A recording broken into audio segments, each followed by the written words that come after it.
சிவசிவ திருச்சிற்றம்பலம். கால பைரவர், அவரை வழிபட்டால் மரண பயம் நீங்கும். சிவனோட ஒரு அவதாரம் தான் கால பைரவரோட அவதாரம்.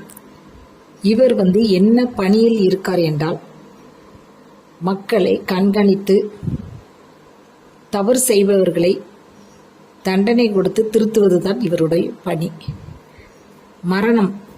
மரணத்தை பற்றி பயப்படாதவங்க யாருமே கிடையாது. எல்லா ஜீவராசிகளும் மரண பயம் இருக்கும். அனைத்து ஜீவராசிகளுக்கும் மரணம் ஏற்படும் என்பது இயற்கை. பிறந்தவர் அனைவருமே மரணித்துதான் ஆக வேண்டும். ஆனால் அந்த மரணம் எப்பொழுது வரும் என்பது இறைவனை தவிர யாருக்கும் தெரியாது. இவ்வாறு இருப்பதனால்தான் நாம் வாழ முடிகிறது.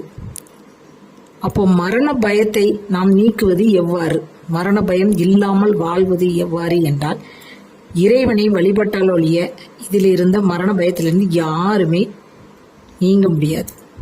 நாம் இதற்கு எந்த தெய்வத்தை வழிபட வேண்டும் என்றால், கால பைரவரை வழிபட வேண்டும். கால பைரவரை தினமும் வழிபட்டு வரும்போது மரண பயம் நமக்கு இருக்காது. மரணம் என்பது தூங்கி எழுவது போல் உள்ள செயல். ஆதலால் மரணத்தை பற்றி யாரும் பயப்பட வேண்டிய தேவையில்லை. மரணம் என்றும் எப்போது எப்படி நிகழும் என்பது யாருக்கும் தெரியாது. தெரிந்து கொண்டால் வாழவே முடியாது. அன்றாடம் நம் நாளைக்கு இருப்போம் என்று தெரிந்தால் எந்த மனிதனாவது நிம்மதியாக மூச்சு விட முடியுமா? பயமில்லாமல் இருக்க முடியுமா? அதனால் இறைவன் நாம் பிறக்கும் போதே மரணத்தை எழுதிதான் நம்மளை இவ்வுலகில் படைக்கிறார். அப்போ நம் கால பைரவரை தினமும் வழிபடும்போது இந்த மரண பயம் அகன்றுவிடும். எவ்வாறு வழிபட வேண்டும் என்றால், கால பைரவரை தினமும் நெய்விளக்கேற்றி சிவனை வழிபடுவது போல் அவரையும் வழிபட வேண்டும். தேய்பிரை அஷ்டமி அன்று நாம் இறைவனை அபிஷேகம் செய்து, அவருக்கு வாசனை திரவியங்கள் என்றால் மிகவும் பிடிக்கும்.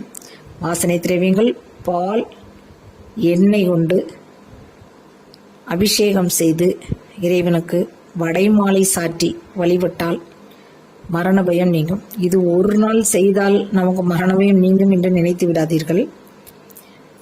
மாதம் 2 அஷ்டமி வரும். அதில் தேய்பிரை அஷ்டமி அன்று பைரவரை இவ்வாறு வழிபட்டு நாம் வாழ்க்கையை நகர்த்தி சென்றால் மரண பயமே நமக்கு இருக்காது. அவரை பார்த்து கொள்வார். மரணம் என்பது எல்லாருக்கும் நிகழும் என்றும் அதை தெரிந்து கொள்ள வேண்டும்.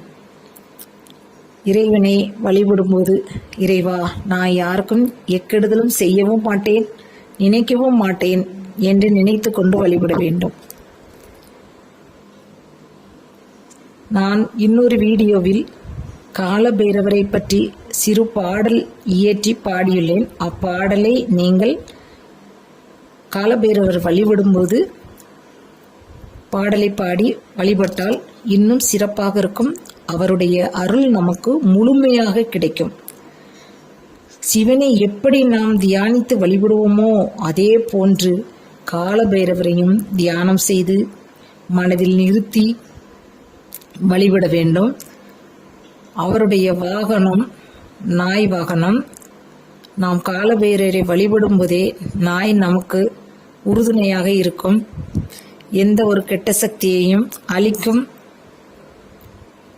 செயலாக இருக்கும். நாம் அனைவரிடமும் அன்பு காட்ட வேண்டும்.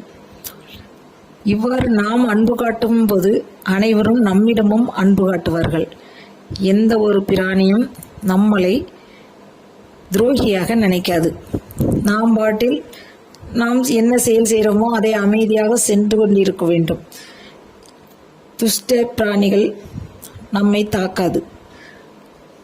மரணத்திற்கு அஞ்ச மாட்டோம். இவ்வாறு பைரவரை இறுக பிடித்து கொண்டு நாம் வழிபட்டு வந்தால் மரண பயம் நம்மை ஒன்றும் செய்யாது. எவ்வாறு